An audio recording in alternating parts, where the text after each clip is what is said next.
Eto pag-usapan natin kasi seemingly nagkaroon ng kuntsabahan, ha? Putok na putok 'to sa ano, etong balita na 'to, putok na putok sa media. Pinangunahan 'to ng media at saka yung mga vloggers nilang sa gigilid nilabas pa 'yan, ha? 'Yan pa ang main topic.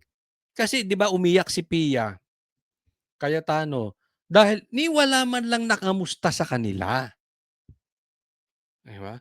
Isipin mo sinugod yung opisina ng mga senador, yung mga bakla diyan.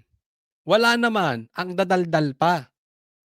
Tapos sabi hindi man lang nangamusta. Kaya nga naman, lumalabas na planado ito. At yan po ang talagang dinig natin. Planado po yan na merong masamang mangyayari kila Bato. Kaya nga iniiwan sila nitong mga traidor na mga senador. Yan po ang sabi. Alam ng mga senador. Ngayon, nagpalabas sila na walang pangalan, nangamusta. Oh, pinagpiestahan naman ng mga vlogger sa kabila naman sa gigilid. O ngayon, tingnan po natin, eto po sagot diyan. Tama po tayo. Tama po tayo ng kasi ano 'to eh, sumagot po ako dun sa Facebook ko. Tama po tayo ng hinala. Ganito po ang nangyari kasi out of context. 'Di ba? Inalis nila kasi sabi, "Hindi, nangamusta nga kami, eto pa nga yung group chat natin oh." Kita nyo kung gaano kaloko-loko, 'di ba? O eto, pakinggan po natin ha. Ganito ang totoong nangyari. Kasi po, nung nandun ako sa Senate, nabanggit ko na wala man lang nangamusta sa amin. Oh, teka muna. Ikaw ba kahit may tugtog makaka-copyright tayo, Senator eh. Sige, tuloy natin. Oh, bakit daw? Nagputukan na at feeling namin may barilan na nagganap all over us. And that's just not me, but also our staff, the Senate employees, media.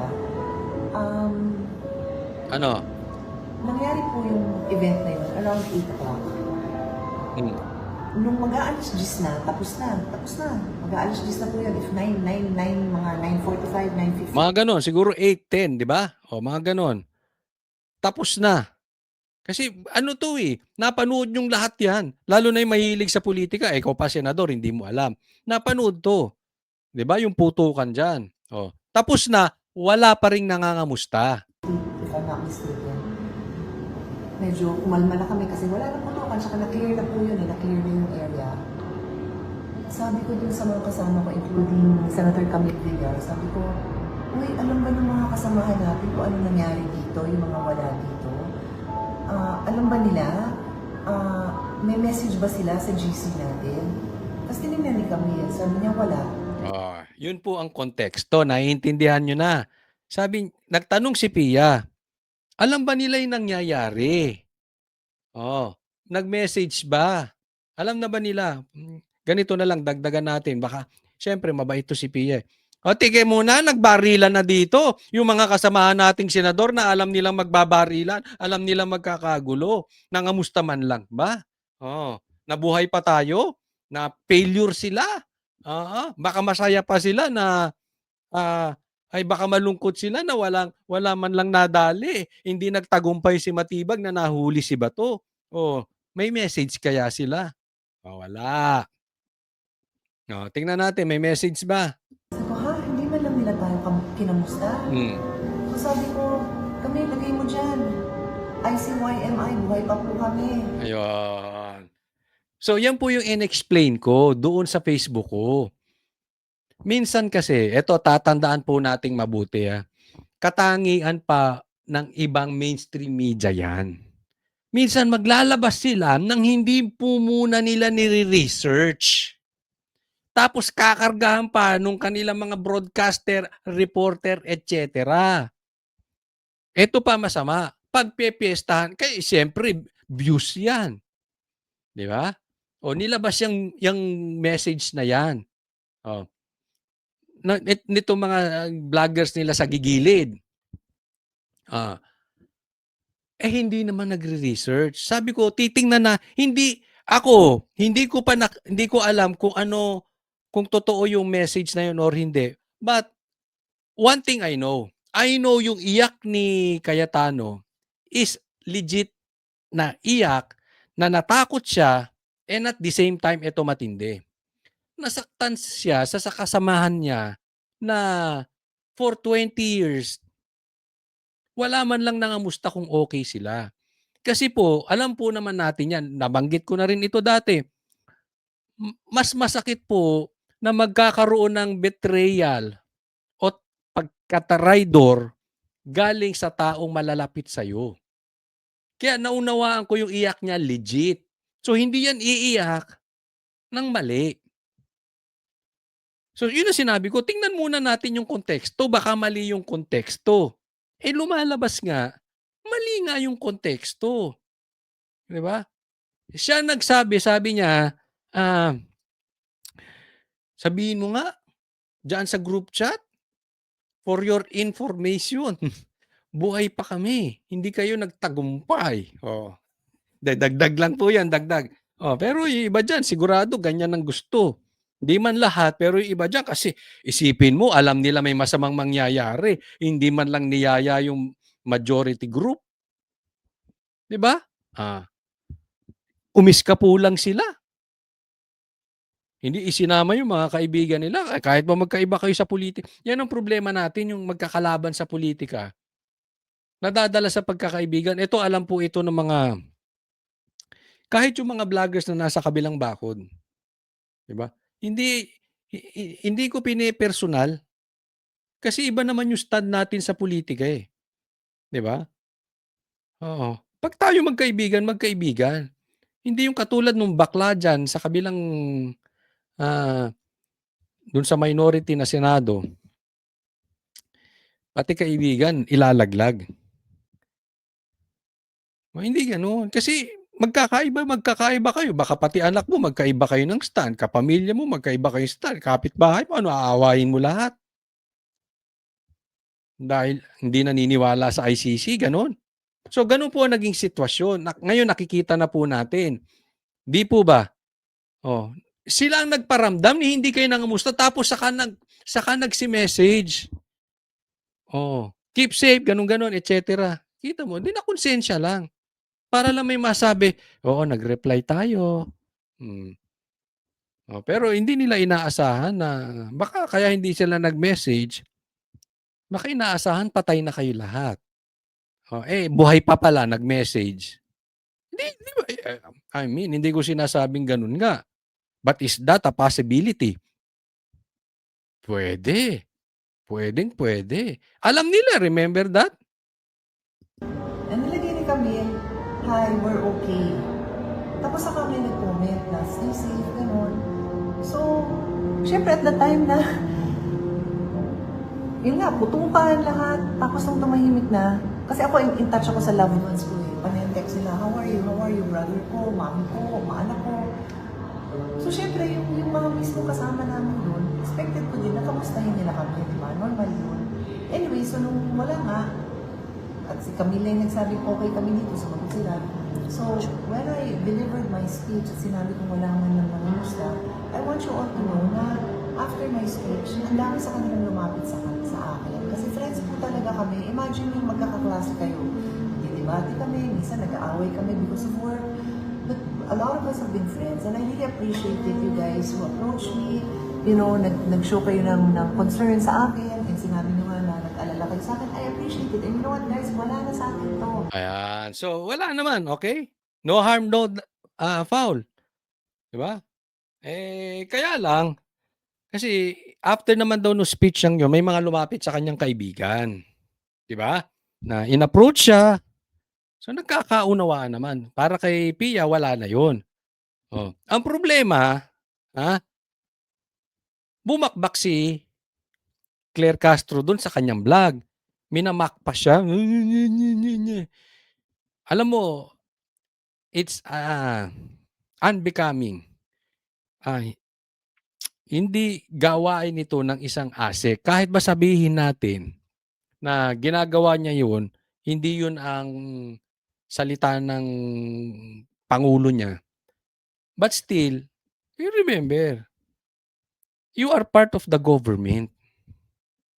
Opisyal ka, pasahod ka ng bayan, ganyan ang asta mo. ibinababa mo yung PCO. Unless, inuutusan ka talaga na pagdating mo sa vlog, i-mock mo to. Baka may utol. Hindi natin alam. Hindi ko sinasabing baka inuutusan siya ng kokak. O, no mga nakapaligid na kokak kay Bongbong. O, baka penguin. Yung nakapaligid na penguin kay Bongbong. Siya, atakayin mo nga yan. Ang drama-drama. Tinatalbugan ng beauty ko. Ganon. Diba? So, hindi ko sinasabing okay lang yon. But still, babae yon. Eto naman, bumakbak din si Vice Ganda. Oh, hindi ko rin sinasabing tama yon. Pero alam naman natin, ang linyada nito ni Vice Ganda, ni siya nga mismo, hindi niya alam kung saan siya lulugar. Na lalaki ba ako? Babae ba ako? Ano bang kakainin ko? O, tahong ba? O, pure foods? Ganun, siya nga hindi siya decided kung ano di ba? So, nauunawaan natin yung mga ganong katsipan niya. Diba? Kahit na artista siya, hindi na sana siya sumasali sa ganyang politika, unawaan din natin yon. Kasi una nagkasagutan naman dito si Pia at si Risa di ba? Oh. Ang hindi ko maintindihan, pagkatapos niyan, may lumapit daw na mga kaibigan niya. Ang tanong, si Lacson ba lumapit? Kasi kung lumapit, si Lacson dumakdak sa media remember? Kung ano-anong sinasabi. Sabi ko to si Lacson, kalalaking tao. Sumausaw sa away babae. Bakla ka ba, Lacson? Ako hindi, nagtatanong lang po tayo, bakla ka ba? Di ba? Ewan ko kasi, sinabi ni iba kasarian mo, sabi ni late Miriam Santiago, parang nadududa na tuloy ako. Pati si Marcoleta, duda na sa'yo kasi sinabi mo raw, ikaw ay nagkaka-period. Hindi ko alam kung eto si Lacson may period ngayon. Kasi 'di ba? Ayan na natin si Claire. Ayan na natin yung sa babae, si Claire tsaka si Vice Ganda. Pero ikaw, Lacson, pulis ka. Ganyan ka umasta para kang binabae. Ano ka ba, Lacson? 'Di ba? Kaya nga ang tanong, nagkaayos naman. Kaya sabi ko, tama masakit kay Pia dahil totoong kaibigan niya to. Kasama niya to ng matagal. Siguro si Lacson bagong santa, no? Kita niyo naman, 'di ba? Alam mo malapit na. Lacson is the next Trillanes. Sa kadaldalan. Ay yung bibig niya parang may kabaklaan na. Ang kadaldal talaga nito si Lacson, 'di ba? Oh. Pero ayos na. Okay? So tapos na, Claire. Okay na. Ha? Yung baka nautusan ka ng mga kokak, sabihin mo okay na, hindi na matatalbugan yung beauty mo. Gano'n naman ako wala naman ako mapapala na ikasama ng loob ko. So, thank you to my colleagues na nag-show ng concern. Next po tayo. Kanina po, pinag-uusapan natin si Lacson. No? Ito si Pinky. Sabi niya, sumagot siya kay Pia. So, nakisawsaw sa usaping babae. Ngayon na naman, sumasagot na naman si Lacson. Mayroon na naman kasagutang babae. Pambira, Lacson. Ano ka ba? Kasi ako, at sa tingin ko, kaya kinuha si Auntie Claire as PCO. Ito yung opinion ko lang Dahil si Claire, attack dog Vlogger O ilagay mo sa gobyerno, attack na nga attack yan. Dahil dual personality to si Claire 'Di ba? Lawyer tapos vlogger, dinala sa gobyerno, iniwan yung pagka-lawyer. Vlogger, kita mo hindi siya pasok as PCO pero pasok siya as vlogger. Attack ng attack. 'Di ba? So, at the same time babae.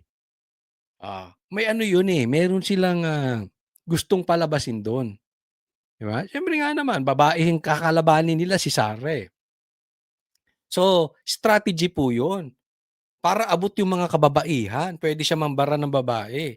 Ito si Lacson. Ano ka, representative naman ng mga bakla? Hindi, nagtatanong lang, wag ka magagalit, wag ka mapipiko na maka-onion skin ka. Pag onion skin ka, bakla ka nga.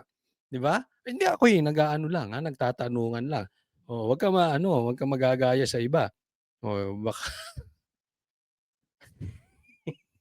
eh, eto naman babae na naman ang kasagutan mo. Hindi ko ano, si Claire nirerepresenta ang kababaihan. Ikaw nirerepresenta ano, si Vice Ganda. Pag-usapan natin 'yan. Nawawala ang langit-ngit ng kudeta sa Senado, lalo na ngayong pugante ng itinuturing si Senator Bato de la Rosa na siyang naging susi para maging Senate President, si Senator Alan Peter Cayetano. Ang 1311 na bilang ng Senado o 13 miyembro ng mayorya at 11 minorya, 1211 na lang ngayon. Kaya ayon kay Senator Erwin Tulfo, Isa lang to humakbang dyan. Tapos ang boxing. O ba't yung sumasagot diyan? Di usapang ano 'yan, Tulfo. Hindi usapang mag-asawa 'yan. Ang tahimik mo no'n. O ngayon, dakdak ka ng dakdak. O may pa-boxing-boxing ka pa. pero sa isang interview, sinabi ni Senator Amy Marcos na kaya lang naman daw gustong mapalitan ang Senate leadership ay dahil sa itinutulak na charter change sa pamamagitan ng Constitutional Assembly o CONAS. Ibig sabihin, mga nakaupong mambabatas ang hihimay at babago sa konstitusyon. Giit ng senadora gagawin umano yan para walang 2028 elections. Para raw ma-extend ang termino ng kanyang kapatid na si Pangulong Bongbong Marcos. Bumuelta riyan si Senator Ping Lacson. Okay, tingnan muna. Doon muna tayo kay ano, Totoo po 'yan, Eto. Inside scoop po ito, inside scoop.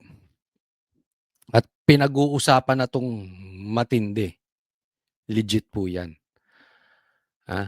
Yan po ang sabi. At kung ako tatanungin nyo, yung nagsasabi sa akin, di pa sumablay yun. Hindi pa po sumablay. Pinag-uusapan yan. Kasi nga, kaya nga daw tumaas yung boto. Di ba? Remember last year yung impeachment ni BP Sara. 200 plus lang. Ito ngayon nasa 250. Mas tumaas pa. Ano nangyari? Binuking na nga ni Chanco na may bigayan. So, ine-expect natin bumaba. Yan po ang ginabang Kamara. Sabi niya, marami kasi hesitant bumoto sa impeachment kay BP Sara kasi chances are magiging presidente si BP Sara sa 2028.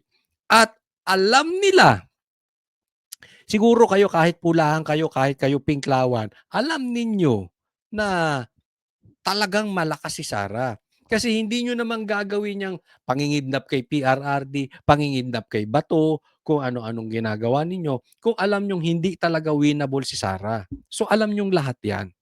And alam yan ng mga politiko, kahit tanong nyo sa kanila, alam nila malakas si Sara. Kaya ayaw bumoto for the impeachment. Ang ginamit po nila dyan, eto, huwag kayong mag-alala. Walang 2028 election na mangyayari. Yan po ang balita. Pero bago po lumabas yan sa balita, alam na po namin. Sa katunayan, alam namin sino yung gumagapang.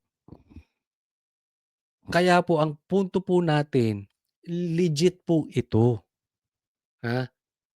Antayin nyo lang po. Nakakatakot po ito.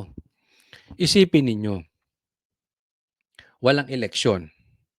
Magpapatuloy ang Bongbong Marcos. CONAS, sinong boboto ng Prime Minister? Kamara. Pag naging Prime Minister si Bongbong o si Romualdez, tapos, weaponize ang ICC, may problemang malaki ang Pilipinas. Ito tanong ko sa mga sumusuporta sa ICC. Ito tanong ko sa inyo mga dilawan. Kung may mga dilawang nanonood dito, hayaan na po natin yung liderato nyo eh. Kasi nga sinasabi nila before kay Marcos, never again. Ngayon, ang sabi nila kay Marcos, why not? Diba? Nagbago sila ng timpla. Hayaan na po natin, may mga agenda niyan, gustong kumita ng pera. Pero kayo mga pinklawan, na sumusuporta kayo sa ganito, akala ba ninyo, hindi eepekto sa inyo yan. By the time na eliminate, tandaan nyo tong sasabihin ko, by the time ma-eliminate ang Duterte, it's a war between Bongbong Marcos and the Pinklawans. Ngayon, wala na kayong power, Pinklawan. Kasi nag-con-us na. Napalitan na yung batas natin. Prime Minister na si Bongbong. Extension lang ng extension ng extension. Hindi kayo makakaporma kay Bongbong. Unlike si Sara, pag nakaupo yan, bababa yan at bababa. Bumaba si PRRD, di ba? Ang sigaw ng taong bayan, diyan ka lang. Hindi, bumaba si PRRD. Eto, hindi bababa tong mama na ito. Tagos. Ang, ang pag-asa na lang natin. Di ba? Gumalaw ang Diyos. We don't know. Baka, hindi ko po wini-wish. Pero baka mamaya ma-overdose. Di ba?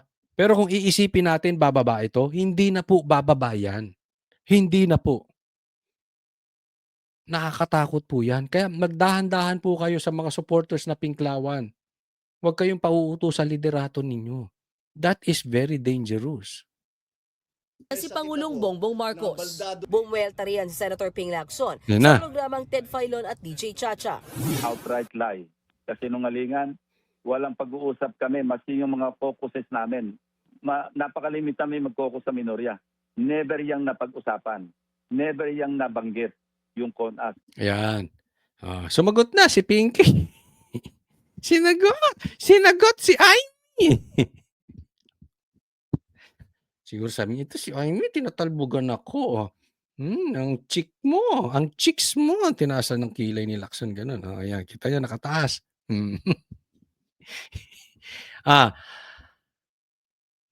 Do you expect maniwala Pinipilo sa'yo? Na never nyo napag-usapan yan? Ganyan din ang sinabi ni Matibag. Hindi kami susugod dyan. Hindi kami pupunta sa Senado. Walang NBI sa Senado. You people are all the same. Mas nakakaunawa pa nga si Matibag dahil tuta yun eh. Executive Department. Ikaw, isipin mo, legislative ka, tuta ka ng executive. Di ba? Di umano. And sino maniniwala sa'yo? Hanggang ngayon nga, sa Blue Ribbon, wala kang napatunayan. Takot na takot ka nga ipatawag yung mga 18 Marines ni hindi mo mapatawag si Tambaluslos. Then, suddenly, you want us to believe you? Hindi. Yung sinasabi mong yan, do you honestly believe naniniwala ang taong bayan sa'yo na wala kayo pinag-uusapan na CONAS?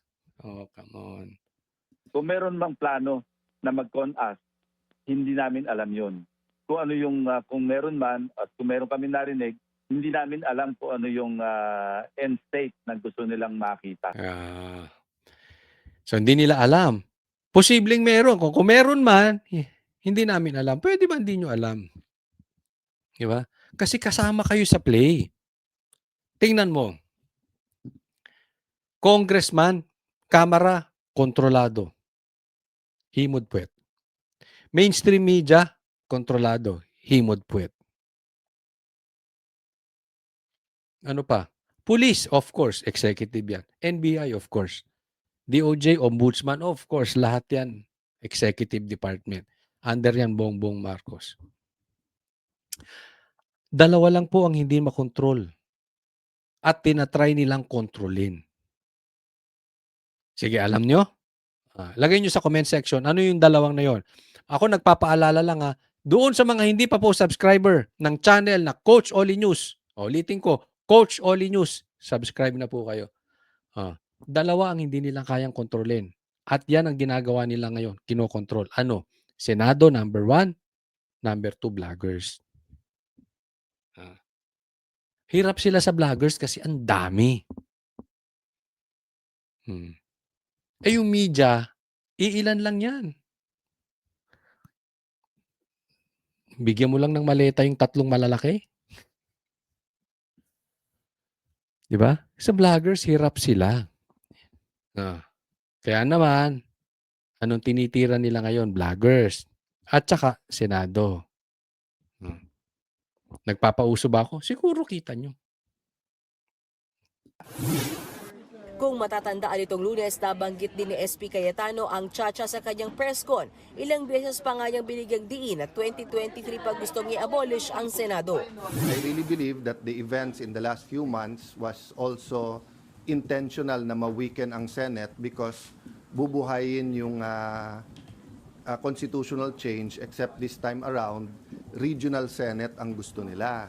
But to do that, siguro, part of the enticement is that may term extension. Yun nga ang pangako di ba? Huwag kayong matakot kasi no election. Term extension yan. Ganyan na po ang mga politiko natin. Binibenta na nila yung kanilang sarili. Dahil nga, mag-i-stay sila sa kapangyarihan. And that means more ghost projects. Di ba? Ang issue natin dito, nagsisinungaling ba si Cayetano? Hindi po.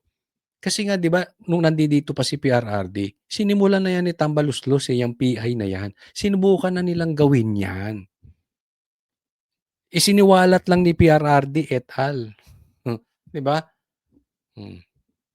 Ang tanungin niyan kay Lacson, Hindi ko alam kung ano yung pinanggagalingan ng kanilang kasi para kaming nangangarap pa na lang lagi walang ganyan pag-uusap. Ang dominant na tuwing mag-uusap kami, ibalik natin yung dignidad ng Senado. Yun. Hindi nila alam. Wala kang alam lagi. Wala kang alam. Para kang si Para kang si Claire. Pagdating sa plano ng gobyerno, wala kang alam. Pero pagdating sa Duterte, may alam. Ganon. Ikaw naman, wala kang alam sa mga plano, wala kang nadidinig. Pero sa mga kasamahan mo dyan sa Senado, ang dami mong nadidinig. Yan ang sinusundan mo. Diba? Ito parang dalawa tenga ni Lacson. Yung kabila, diba? Pang executive, wala siya nadidinig. Sa kabila, pag itinuturo yung mastermind, hindi niya nadidinig, nadidinig niya, hindi niya pinapansin. Tapos ikaw pa may gana ibalik ang dignidad ng Senado. Kung nanindigan kayo sa NBI, hindi sana ganyan ang dignidad nyo. Kayo po ang nagpapabagsak. Alam mo ba nasira ang Blue Ribbon? Kaya naman ganyan walang tiwala ang tao sa ginawa mong investigasyon Huwag ka na magsalita na ibalik ang dignidad. Nasira yung Senado dahil sa inyong mag-boyfriend ni Tito Soto. una na ring itinanggi ng Malacanang na pinag-uusapan ng Administrasyong Marcos ang pag-aamyenda ng 1987 Constitution. Sinusubukan pa ng News 5 na kunan ng pahayag sila Senator Amy at SP Cayetano. Alam mo, tinanggi na naman ni Bongbong Marcos. Just like tinanggi niya na may pumasok na barel sa KOJC. Just like na tinanggi niya na hindi siya adik. Just like na tinanggi niya na hindi sila makikipag-cooperate sa ICC. Just like na tinanggi niya na hindi niya papapasukin ng EDCA. Alam mo, sobrang naive mo na, sobrang tanga mo na kung naniniwala ka ba sa mga statement ni Bongbong Marcos na ganyan. Next po. Ito po pag-usapan natin ito po yung sinasabi natin na plano. Ito yung hinahabol na balita ni Bongbong Marcos para sa SONA. Tingnan nyo, ano ang proyekto ni Bongbong Marcos sa SONA? Wala.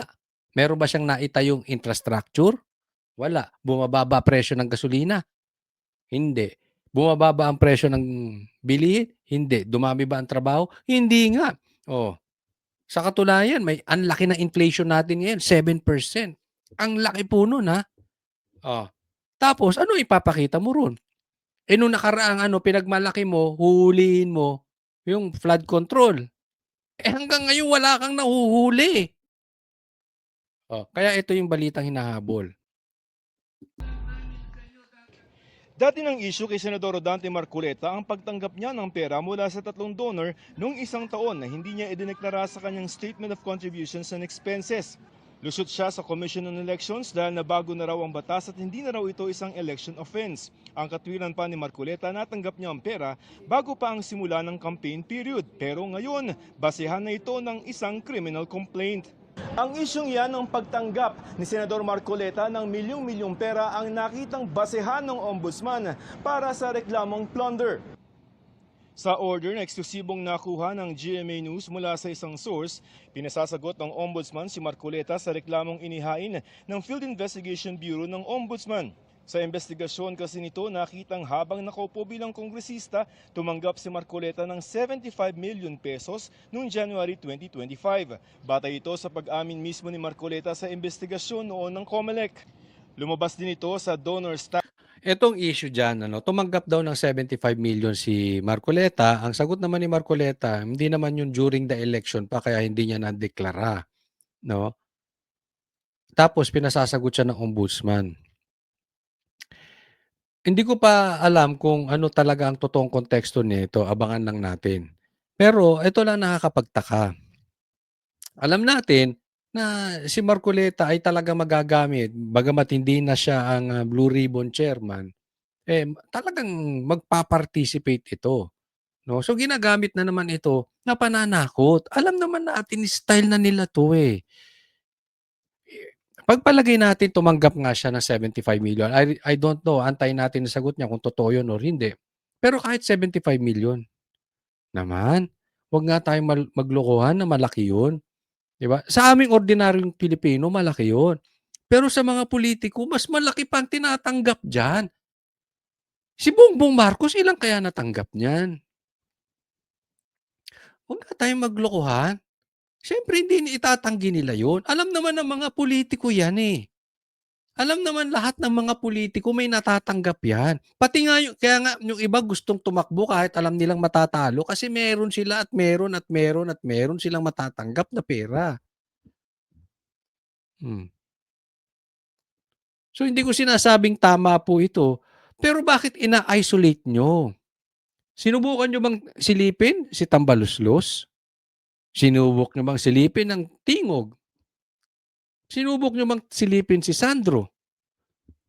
Bakit? Sa tingin mo walang tinanggap? Sila Lacson tsaka sila... Ewan ko lang ha, hindi naman sa nagbibintang tayo, pero masyado namang coincidence. Alam mo, itong pag-iimbestigan nyo sa mga naikakabit sa mga DDS na coincidence, parang yung coincidence ng NBI na nagkataon na meron silang binabantayan sa GSIS na naandun si Bato. Ganun pong kalokohan. Tax returns na isinimite ni Marcoleta sa COMELEC. Batay sa investigasyon, hindi niya umano idineklara ang cash sa kanyang Statement of Assets, Liabilities and Net Worth para sa taong 2025. Ayon sa mga investigador ng Ombudsman, kahit daw hindi election offense, ang pagtanggap niya ng pera maaaring mauwi pa rin sa pananagutang kriminal at administratibo. Plunder daw na may tuturing ang sunod-sunod na pagtanggap ng pera ni Nooy Congressman Marcoleta na umabot sa 75 million pesos sa ilalim ng Republic Act No. 7080. Sa laki daw ng Ako, of course, wala akong proof, no? Pero kung kayo Pilipino, alam nyo namang nangyayari yan. Wag na tayo magbulahan. Let's go straight to the point. Kung lahat ng nabibigyan ng pera na politiko ay sisilipin ninyo, baka matira dyan 10% lang, 20%. Pataas na siguro yung 30%. Diba? Kayo naman, no?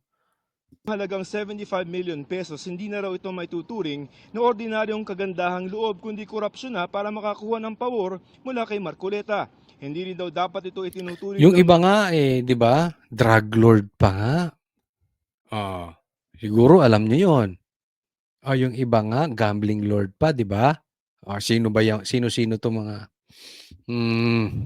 normal para sa mga pampublikong opisyal porket walang sinabing hinihinging kapalit. Tatlong tao ang pinanggalingan ng pera, 30 million mula kay dating Congressman Mike Defensor, 25 million pesos mula sa isang Joseph Espiritu at 20 million pesos naman galing sa isang Aristotle Baluyot. Dawit din ang tatlo sa reklamo. Sabi sa reklamo, sila ay mga co-conspirator o kasabwat dahil nagkuntsabahan sila sa paglilihim ng tunay na dahilan para sa cash gift. Bukod sa reklamong plunder, pinakakasuhan din ang apat ng paglabag ng Presidential Decree No. 46 na nagbabawal sa mga opisyal ng gobyerno na tumanggap ng regalo. Si Marco Ito pa ha, ito, tingnan natin, tapusin na natin dyan. Meron pa akong next eh. Kasi hindi lang naman yan eh.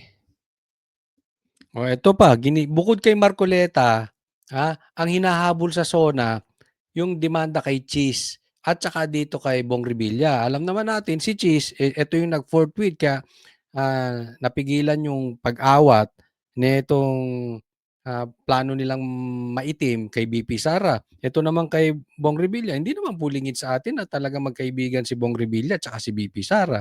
Hindi rin naman lingid sa atin,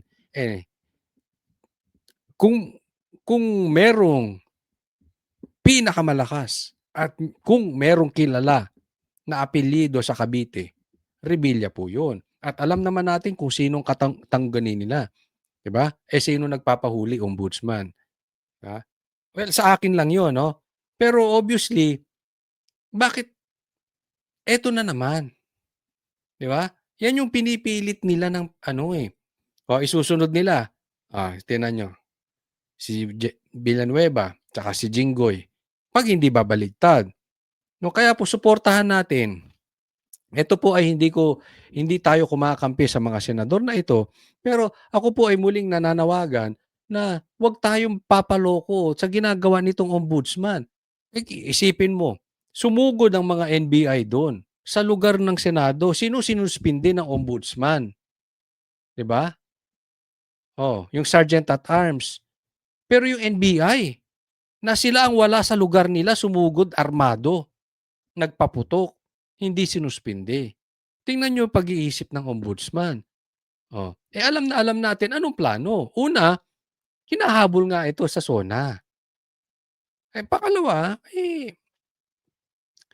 para makontrol nila ang Senado. Diba? Tapos, syempre, again, sa SONA, para may masabi na meron silang pinakulong. Kaya nga, yung sinasabi ko, napakulong nyo nga si Bong Revilla. So, ibig sabihin may hustisya sa Pilipinas. Bakit tayo umaasa sa ICC? In the first place, hindi ako naniniwala na may pagkakasala ito si Bong Revilla dahil kahit yung si Bernardo, kung sino-sino tinuturo niyan eh. Nagsimula po yan kay Bernardo. Sino man pinagtuturo niya si Bernardo? Puro. May tinuro ba yan sa kamera? Tapos paiba-iba yan. Pati sila Cheese tinuro. Bakit yung si Bernardo pinapaniwalaan nyo, hindi nyo paniwalaan etong 18 Marines? Ba't hindi nyo paniwalaan si Saldico? Namimili kayo ng papaniwalaan eh. Samantalang yung mga tao ni Bernardo nagkakabuhol-buhol na ng sinasabi sa korte. Diba? Alam mo yung pagkabayas nitong gobyerno natin. Natanggap na ng Sandigan Bayan 3rd Division ang pinasapinan nitong mga dokumento na nagpapakita ng mga mambabatas na may request sa Department of Public Works and Highways na mapondohan ng mga proyekto. Ang naturang dokumento ay selyado. Ito'y kasunod na rin ng kautusan ng Korte. Iniutos ng Korte kay Engineer Gerard Longoria, Section Chief ng Programming Division ng DPWH, na dalhin ng mga naturang mga dokumento. Ito'y kaugnay na naging testimonya niya sa pagdinig ng Korte sa kasong malversation kaugnay ng umano'y Ghost Flood Control Project sa Pandi, Bulacan kung saan umano'y sangkot si dating Senador Bong Revilla. Yung katulad nyo kay Bong Revilla. Pero yung sinasabing nag-abot ng pera kay Bong Revilla, wala silang personal knowledge. Diba? Na hindi nga daw nila nakita si Bong Revilla, na hindi nga daw nila kilala. Samantalang yung 18 Marines, may personal knowledge.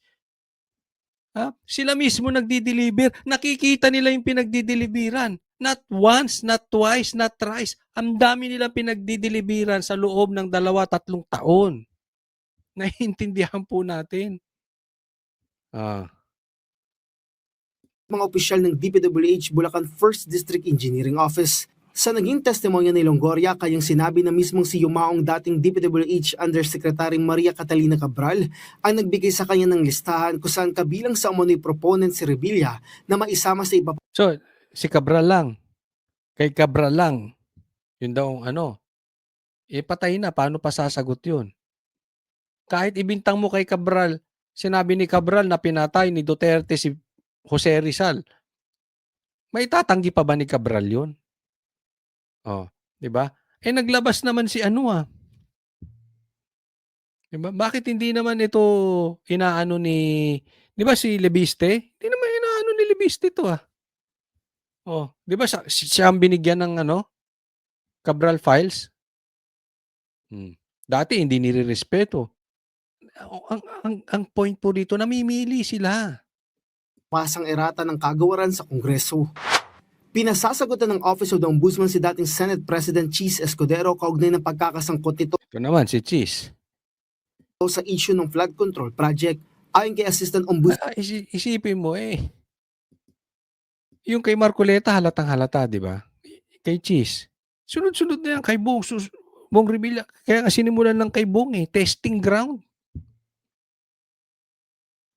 Si Bong Revilla, naniniwala ako panalo pa nga yun. Nilaglag yan ni Bongbong Marcos. Pag tiningnan mo yung galaw nila, hindi mo maitatanggi kung bukas lang ang isip mo. Talaga, ang hirap talaga ng galaw ng maleta. project. Ayon kay Assistant Ombudsman Mico Clavano, pinagsusumite na si Escudero ng counter-affidavit nito. Anyan, nasa preliminary investigation stage ng investigasyon kaugnay kay Escudero. Kasabay nito, nasa preliminary investigation stage na rin ang investigasyon kay dating House Speaker Martin Romualdez. Ayon kay Clavano, ang unang nakarating sa preliminary investigation ay kaugnay ng kasong money laundering. Parehong may precautionary hold departure order na inilabas ng Sandigan Bayan laban kay Escudero. Ito, kino-compare. Para hindi halata, kino-compare nila kay si Cheese, kino-compare kay Tambaloslos. Tatandaan po natin si Cheese, ang unang may lakas ng loob na pangalanan at ituro si Tambaloslos. Okay? Ngayon, lumabas to si Tambaloslos, di ba? Sabi niya, I will not go down alone. Ibig sabihin, kung ako ay lilitisin ninyo, warning, isisiwalat ko kayo. Napansin nyo noon, after noon, tahimik na. Puro ganyan na lang kay Tambaloslos. Si Tambaloslos tumahimik. Natakot Kaya I dare you. We dare you, Ombudsman. Tuluyan mo si Tambaloslos kung hindi ka lang puro ganyan. Kasi bakit aasikasuhin mo si Cheese? Aasikasuhin mo si Marcoleta? Tsaka si Bong Revilla? Ito, mastermind So, dapat tuluyan mo yan. Hindi puro press release. Huwag tayong maglokohan dito. Pag tituluyan mo yung iba, tapos ito, ligtas, areglo yan. It is as if inaamin ni Bongbong Marcos kasabwat siya. As simple as that. Bakit hindi niya matutuluyan? Di sa buwatan yan, nagkaroon na ng deal sa ilalim. Tapos tatahimik na si Tambaloslos. Diba? Huwag nga tayong maglokohan. Yang style nyong yan. Diba? Kaya abangan natin kung tutuluyan ng ombudsman. Kung hindi, kasabwat nga si Bongbong Marcos. May bali-balita na nagagalit na daw, naiinis na, di umano si Bongbong Marcos dahil sa kabagalan at kapalpakang nangyayari ngayon. Siyempre, yung kanyang mga aso, parang puro tahol, walang kagat. Yan po naririnig natin, hindi po natin alam kung totoo. Pero matindi po ang ugungan dyan. Kaya baka magkaroon na naman ng palitan. Hindi po ako nagpapauso, alam nyo naman. Madalas ang palitan sa liderato ni Bongbong Marcos. Pero ito ngayon, ang matindi. Tila ang papalitan si Matibag, pambihira, kauupo lang. Sige, pag-usapan po natin. Teams ng Philippine National Police o PNP para hanapin si Senator Bato de la Rosa. Ito ang kinumpirma mismo ni PNP Chief General Jose Melencio Nartates Jr. Pero aminado ang hepe, mas maigi kung sumuko na lamang si Bato. Teka muna, teka muna. Bakit sa PNP nyo pinapahanap si Bato? Ba't di nyo ipahanap kay Matibag? Di ba? Oh, total NBI naman eh. 'Di ba? NBI naman ang pumapalit yan. Hindi ko po dinidisrespect ang mga NBI kasi maaayos yan. Talagang for I don't know, for how many years mukhang napakaganda naman ang pamamalakad ng NBI. Ngayon lang talaga parang nagkakaiba. Akalain mo sila yung sumugod sa GSIS. Ang taga-serve ng warrant nila si Trillanes, ang tagahuli. NBI, ba't hindi pulis? Ngayon, ibabalik nyo sa pulis. Hindi, ibigay nyo kay Matibag. Ay, ibigay nyo sa NBI. Hindi kaya ni Matibag, no? Palpak na. Si Torre, kahit ayoko nung ginawa niyang kidnapping, at least, di ba? Kahit illegal di ba? Ito si Matibag wala, kita mo ngayon, pulis na. Mas maigi kung sumuko na lamang si Bato. Di hamak na makatitipid daw ang PNP sa pondong kakailanganin para sa manhunt operations. Bagay na alam naman daw ni De La Rosa na naging PNP chief din noon. Imagine yung paggastos natin, utilize the resources in the conduct of manhunt. Alam mo sir, ito lang masasabi ko kasi sabi ni sir, makakatipid tayo. Kung susuko na lang si Bato dahil gagastusan din yan for manhunt kay Bato. Ako may suggestion sir. Kasi okay yung sinasabi mo makakatipid tayo. Pero thinking ng mahirap na tao yan. Oo, di ba? Yan ang thinking na mahirap na tao. Magtipid. Ang mayaman, yung pinag-uusapan malaking pera. Paano kikita? Anong connection nun? Kasi small time yung iniisip mo sir. Ang hulihin ninyo yung mga magnanakaw ng ghost projects. Ang ninanakaw bilyon. Magkano matitipid mo dyan, barya? Kahit sumuko si Bato, sir, ito sasabihin ko sa inyo with all due respect, kahit sumuko si Bato, kahit makatipid kayo, gutom pa rin ang aabuti ng Pilipino. Pero hulihin ninyo. Pursigihin ninyo. Yung mga magnanakaw sa gobyerno. Yung mga ghost projects, mastermind, sigurado ko, haya-hayang buhay ng Pilipino. Una, magmumura ang bilihin. Baka mawala pa nga ang taxes kasi sa sobrang dami ng pera. Babawasan ng tax. Dumami trabaho. In short, wag manipis ang utak, sir. Yung diskarte nyo, mahinang klase. Hindi ko sinasabing mahina siya, pero ang punto po natin dito, maling pag-iisip para makatipid ang gobyerno. In the implementation of warrant of arrest and other police operation to implement that, it involves a lot of resources. Bagamat wala pa namang natatanggap. Alam mo, ako sir suggestion ko sa inyo, total sinabi ni Matibag na yung GSIS ay sa kanila pinababantayan. Di ba? Sa kanila pinagwardya yung paintings. Pati yung kandado sa kanila pinatira. Sa kanila pinabantay. Di ba? Dahil busy raw kayo PNP. Total magaling si Matibag. Magaling yung NBI. Back off na kayo. Kaya na ni Matibag yan. Di ba? Kung hindi ako nagkakamali, parang nasasabi ni Matibag, hindi ko alam kung galing sa kanya o kay Boying, parang minamanmanan na. Pero alam kung nasaan si Bato. Sabi ko, kalokohan yun. Nakausap ko sila Attorney Torion sabi. Sabi nila, alam nila kung asan si Bato. Ako nga, hindi ko alam Sabi ko, maniwala ka doon kila Matibag. Paano nila malalaman? Hinuhuli nga nila. Kung alam nila, di hinuli nila. Hindi nila alam, kaya nila hinuhuli. Ngayon, iba naman magpapatulong na sa PNP. Wow, mahinang klase talaga, mahina. Na anumang surrender feelers, tiniyak ni Nartates na pwede raw ituloy ni De La Rosa ang lumutang noon na plano nitong pagpapasailalim sa protective custody ng PNP. Seeking protective custody is meaning that is surrender, Odi. Kung by all peaceful means he will surrender, yield himself, di mas maganda. Okay? Para mag-concentrate tayo sa iba pang wanted person. Pinangungunahan ng CID Si Sir Kalokopa, mag-concentrate sa wanted. Mag-concentrate kayo dun sa magnanakaw sa gobyerno. Pang wanted person. Pinangungunahan ng CIDG Directorate for Intelligence ang pagsisilbi ng arrest warrant laban kay De La Rosa.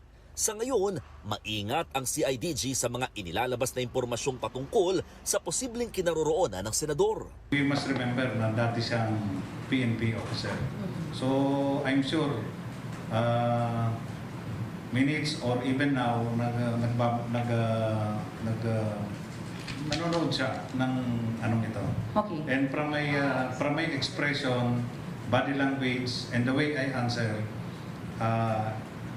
ano niya po yun, i-interpret niya yun. Understood. He is a good intelligence officer.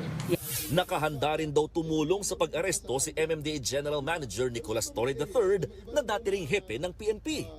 Part pa rin naman ako ng gobyerno eh. Kaya sa manhunt, in terms of manhunt, pwede talaga kami sumali. Binabantayan namin, malay mo, nagtago sa landfill, nagtago sa estero,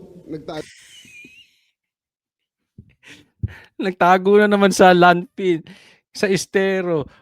Mahilig talaga to si ano, kasabagay, yung pagmumukha niya panghukay no, si Torre. Mahilig maghukay, naghukay to sa KOJC di ba? Naghukay yan. Naghahanap ng ginto, gustong yumaman. Kung ano-ano hinahanap nito Si pastor daw tumago sa dingding. Kung ano-anong maligno. Ewan ko kung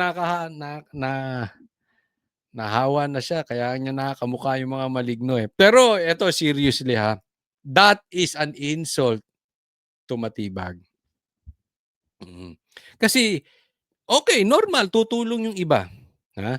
Ang na-assign manghuli kay Bato doon sa Senado, si Matibag. Pero dahil sablay siya, dahil palpak siya, so kailangan tumulong na PNP. Ngayon, si Torre naman. Yan po ay insulto yan. Kaya, ang sabi-sabi, posible, hindi natin alam kung ito ay totoo, pero yan po ang sabi, ugong-ugong dyan sa loob, baka tatanggalin to si Matibag. Baka magaya ito kay Torre na saglit lang nilagay tapos pinalitan ulit. Hindi po tayo nagpapauso niyan alam naman natin, ugali ni Bongbong Marcos yan. Di ba? Pero dito kung tutulong etong si Torre, ibig sabihin may go signal ni Bongbong Marcos yan. And that is an insult to Matibag dahil nga si Torre, nakidnap niya si PRRD. Si Matibag hindi inatasan siyang kidnapin. Si Bato hindi niya makidnap.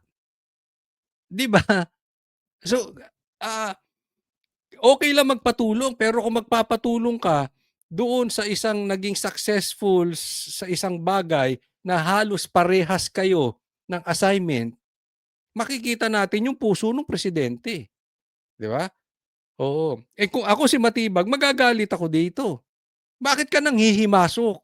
Bakit epal ka? Of course, hindi niya sasabihin yung harap-harapan.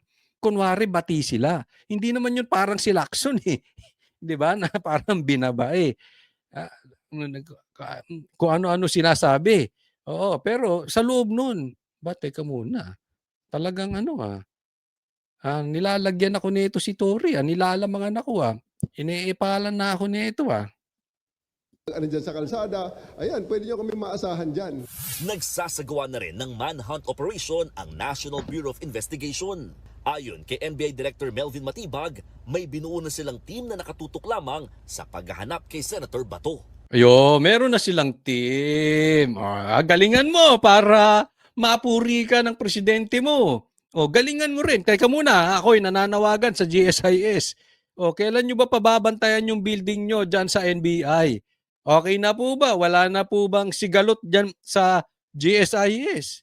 Nang sa ganun ay matimbrihan. Matimbrihan nyo ng maaga ang NBI at hindi na magkaroon ng communication dahil sinasabi lang nitong si Matibag may communication kaya nagkagulo-gulo. Para malaman natin, tawag na natin sa GSIS, oy, susugod ang NBI para bantayan yung paintings. O, susugod ang NBI para bantayan yung parking. Oy, susugod ang NBI para bantayan yung pinto. Oy, susugod ang NBI para bantayan yung kantin. Hindi ko pa alam kung anong kailangan pang bantayan sa GSIS. Pero sana magpaano sila ha.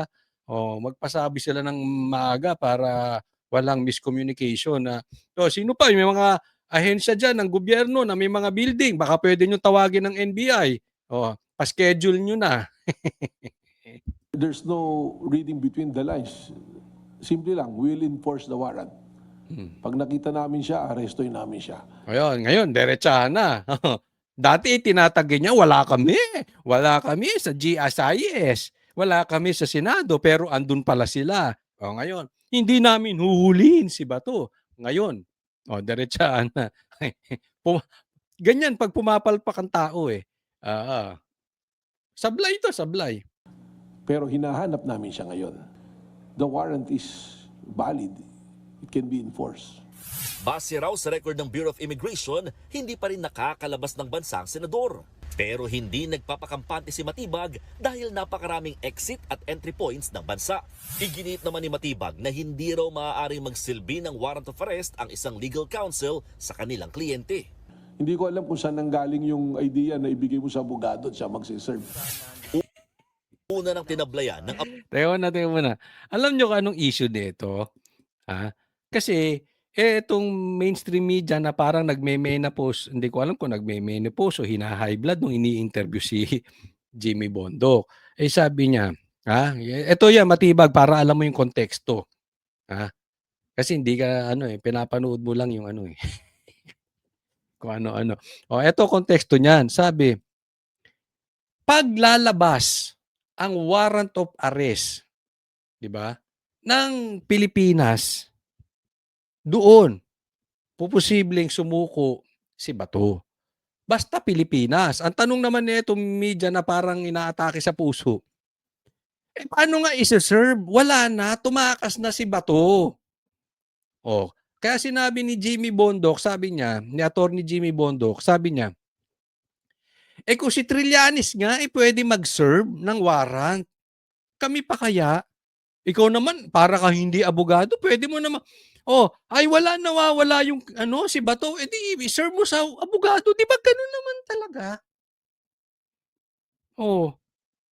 Kung pinagkatiwalaan nyo nga si Trillanes, hindi nyo mapagkatiwalaan yung mismong abogado, ano ba yan, sheriff si Trillanes? Siya na ang presidente. Ako minsan, duda na ako kay Trillanes, Astang presidente. Pakanaan niya yung ICC na yan. Sir, pero alam naman natin lahat, hindi valid ang warrant. Antayin nyo lang. Antayin nyo lang ang sagot ng Korte Suprema dyan. Baka ginagapang na. Hindi ko alam. But anyway, antayin natin. Let us give them the benefit of the doubt. Kasi, paano magiging valid? Magpapahuli kayo na magpapahuli tapos bigla nyo dadalhin sa dahig nang hindi dumaan sa korte natin? Anong tawag dun? Kidnapping. Kau naman, sir. Sa bagay.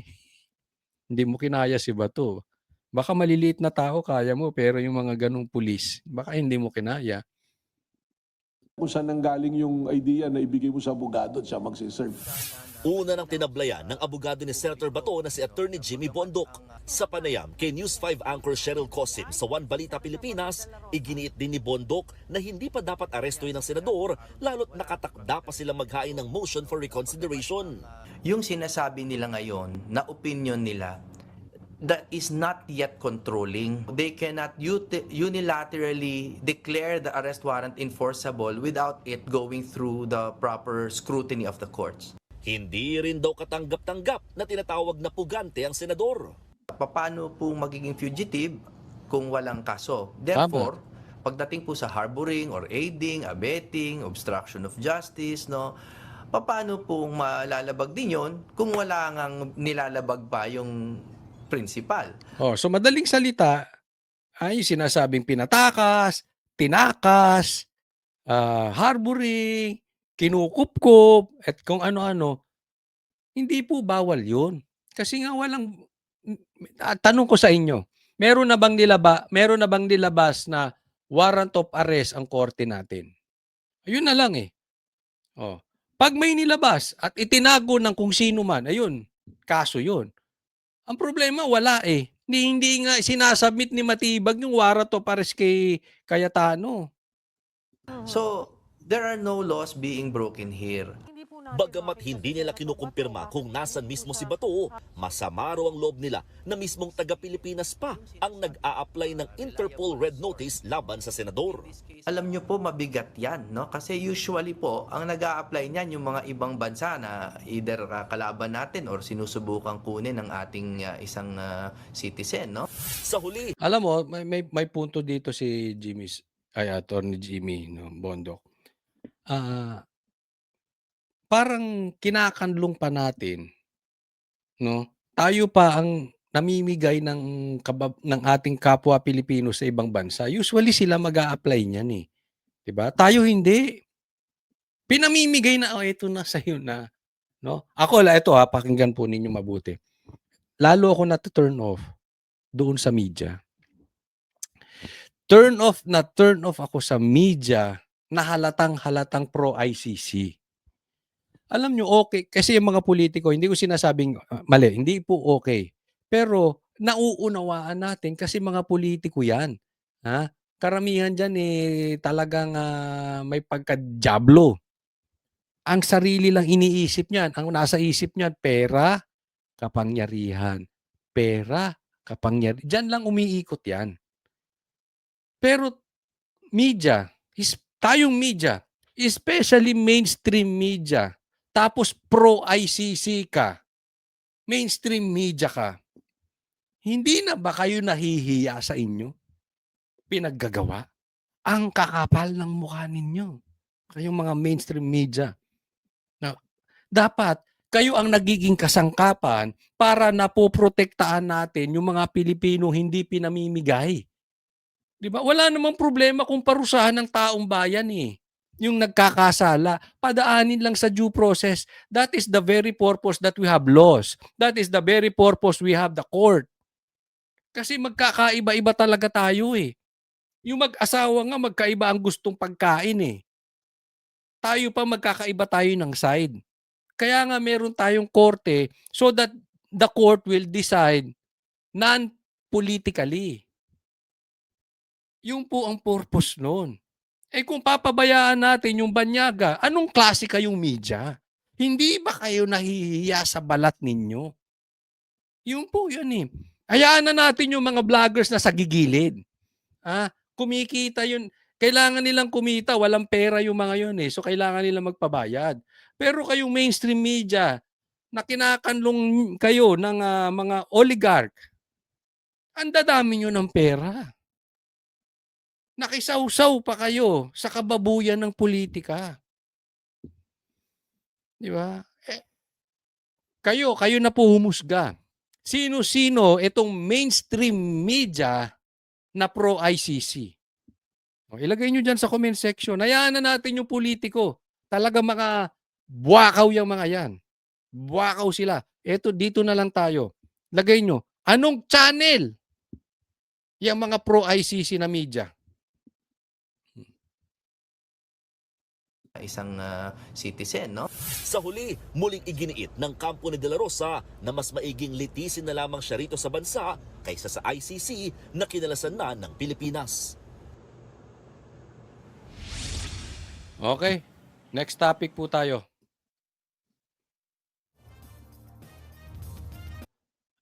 Ito po, napakaganda po nung sagot ni Senator Robin.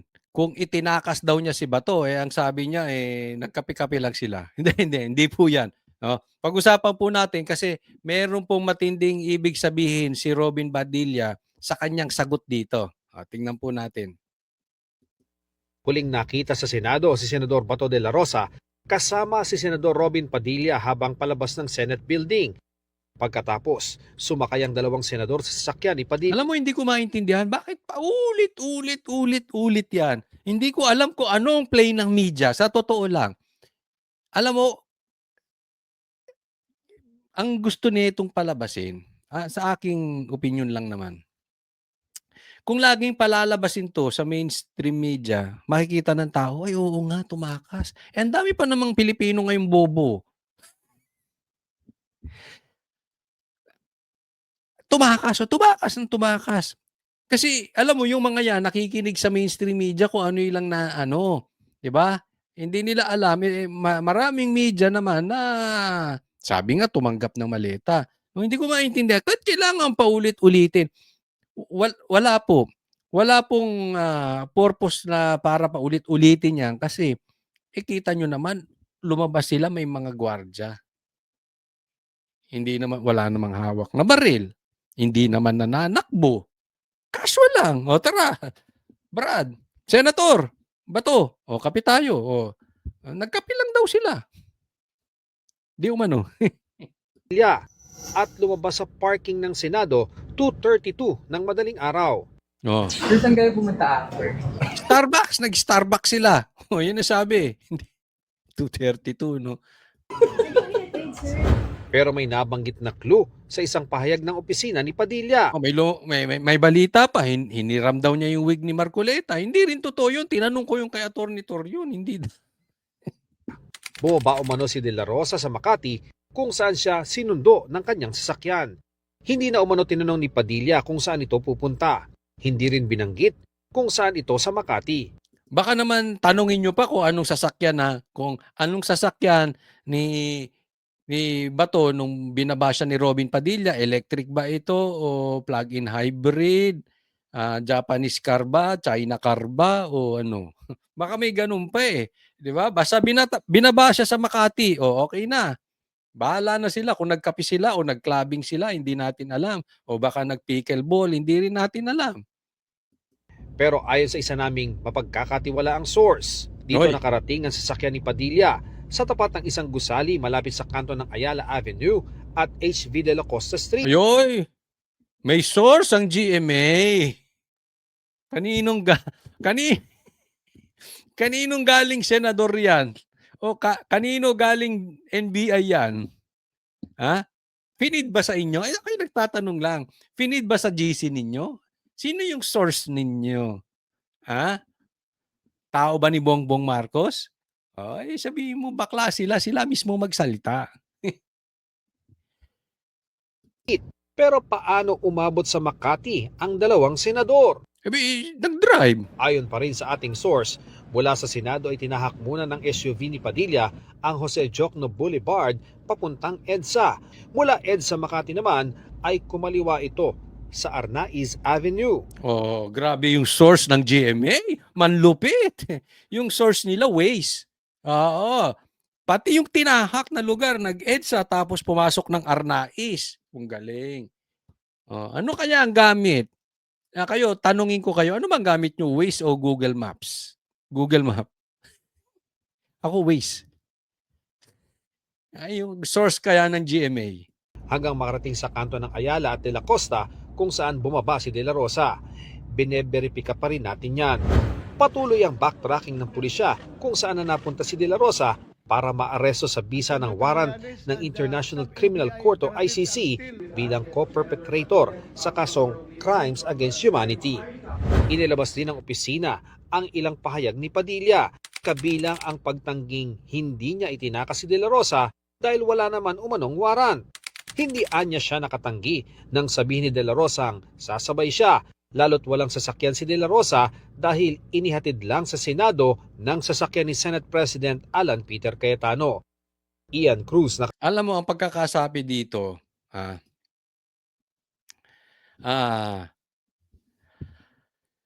uwi na daw, nagpaalam lang si Robin.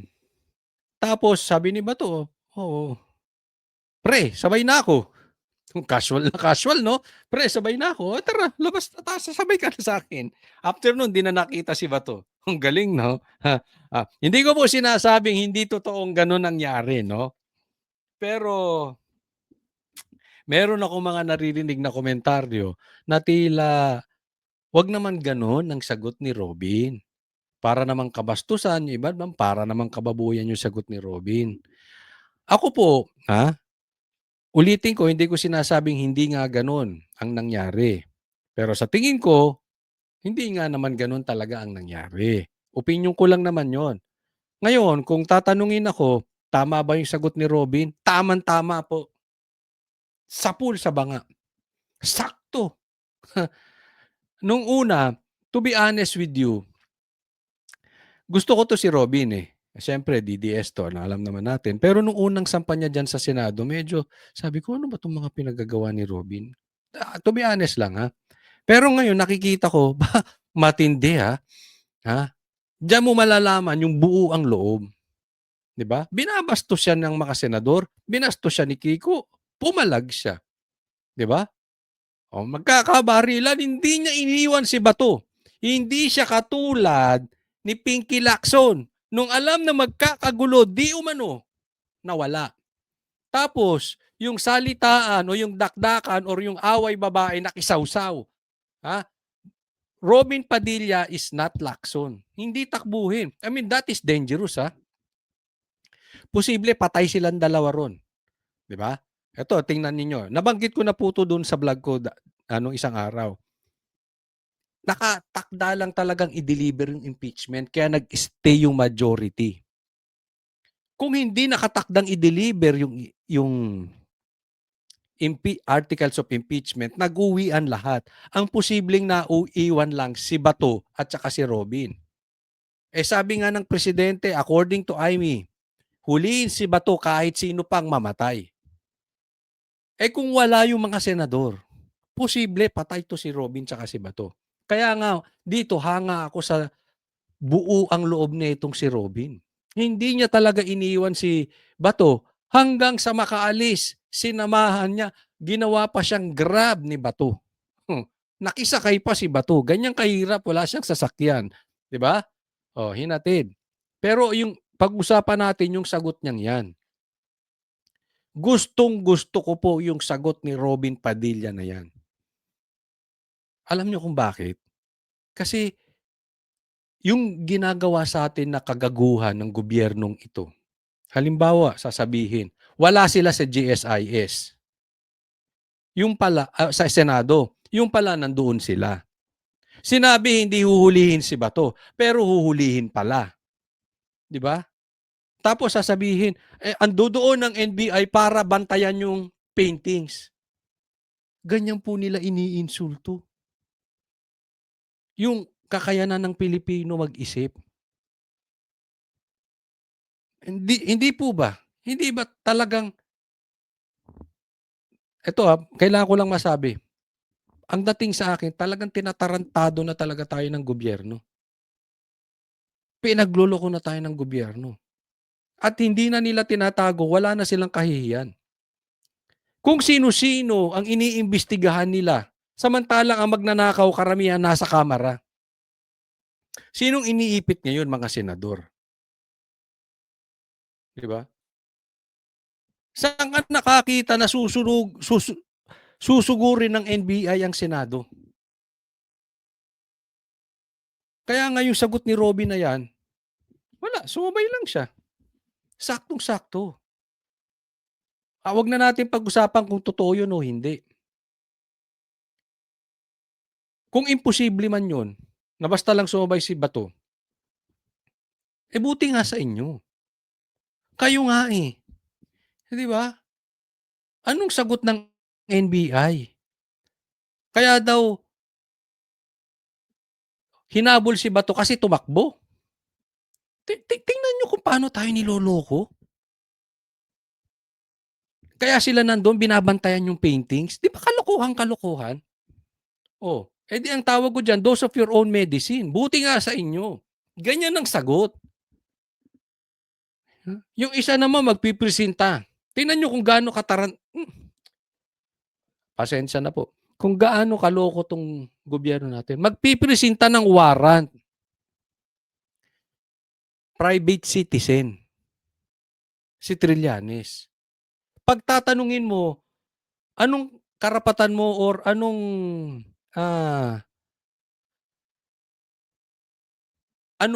sino nagbigay sa'yo ng karapatan para mag-serve ng warrant?